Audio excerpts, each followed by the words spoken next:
Hello అండి, అందరికీ కార్తీక పౌర్ణమి శుభాకాంక్షలు. ఈరోజు మా ఇంట్లో తులసి అమ్మ దగ్గర నేను ఎలా పూజించి ఎలా ఒత్తులు వెలిగించానో చూసేద్దాం ఈ వీడియోలో. ఫస్ట్ అయితే నేను బండలన్నీ కడిగేసి బియ్యం పిండితో పద్మ ముగ్గు వేసి అలంకరించుకున్నానండి. తర్వాత 2 తమలపాకులు, ఒక పువ్వు, పసుపు కుంకుమ అక్షింతలు వేసి ప్రమిద కింద పెట్టుకున్నాను. ప్రమిద ముగ్గులోనే కాకుండా ఇలా తమలపాకులు కానీ పువ్వులు కానీ వేసి పెట్టుకోండి. తర్వాత ఈ ప్రమిదలో మా అత్తయ్య మా మామయ్య ఒత్తులు ఇద్దరివి వేసాను. 360 ఒత్తులు వేసి రెడీ చేసి పక్కన పెట్టాను. తర్వాత ఈ ఒత్తులు అయితే ఆవు నెయ్యితోనే వెలిగించుకోవాలండి. ముందైతే ప్రసాదం చేసుకుందాము.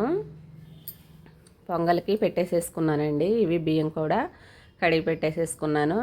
ఈ పొంగల్ ఉడికేలోపు మనం ఏమేం కావాలో పూజకి ఒక్కొక్కటి రెడీ చేసుకోవాలి. పొంగల్ ఉడికేలోపు నేను కుందులన్నీ కడిగి బొట్లు పెట్టేసేసుకున్నానండి.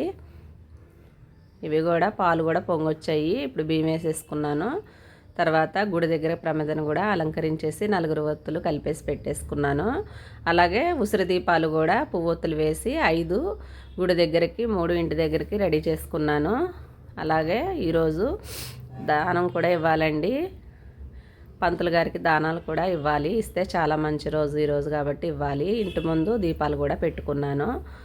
ఇంకా పెసరపప్పు, వడపప్పు, సలిపిండి, పానకం అవన్నీ కూడా రెడీ చేసి పక్కన పెట్టుకున్నాను. ఇక్కడైతే అన్నీ రెడీ చేసిన తర్వాత దీపం అయితే వెలిగించారు. మగ మనిషి చేస్తే అందరికీ వస్తుందండి ఇంట్లో. అందుకే మా ఆయన అయితే చేపించాను నేను. అత్తయ్య మామయ్య ఒత్తులు ఆయనే వెలిగించారు. ఈ ఒత్తులు వెలిగించిన తర్వాత ఇప్పుడు కొబ్బరికాయ కొట్టి హారతి కూడా ఇచ్చేస్తారండి. దీపాలు కూడా ఇలా పెట్టేసేసుకున్నాను. పెద్ద సైజే తెచ్చుకున్నాను. గౌరమ్మను కూడా చేసుకోవాలండి. గౌరమ్మను చేసుకొని గౌరమ్మ దగ్గర కొంచెం బెల్లం మూక కూడా పెట్టుకోవాలి. ఇవన్నీ ప్రసాదాలు రెడీ అయిపోయేసరికి మాకు 5:30 అయిపోయింది. తెల్లవారుజామున చేసుకుంటే మంచిదని నేను తెల్లవారుజామున చేసుకుంటున్నానండి. మగ మనిషి చేస్తే ఇంట్లో అందరికి వస్తుంది, అదే ఆడవాళ్ళు చేస్తే పిల్లలకే వస్తుంది అని పంతులు గారు చెప్పారు. మేమైతే ఇంట్లో ఆయన చేశారు, గుళ్ళో నేను చేశానండి. ఇప్పుడు గుడి దగ్గరికి చూపిస్తాను వీడియో. అక్కడైతే శివాలయం మాకు పక్క గల్లీలోనే ఉంది. అక్కడికి వెళ్ళాము. అప్పటికే ఫుల్ రష్ ఉంది. అయినా కానీ కొంతసేపు నిలబడి నేను ఒత్తులు అయితే వెలిగించి ఇంటికి వచ్చాను. ఇప్పుడు ఇదిగోండి ఇక్కడ పెట్టేసేసి వెలిగించి అన్ని ప్రసాదాలు తీసుకొని వెళ్ళాను.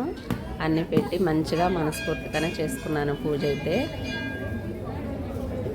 ఉపవాసం ఉన్నా లేకున్నా ఒత్తులైతే కంపల్సరీగా వెలిగించండి. మరి మీ ఇంట్లో కూడా ఇలాగే చేసుకుంటారా? కామెంట్ బాక్స్లో కామెంట్ చేసేయండి మీ పూజా విధానాన్ని.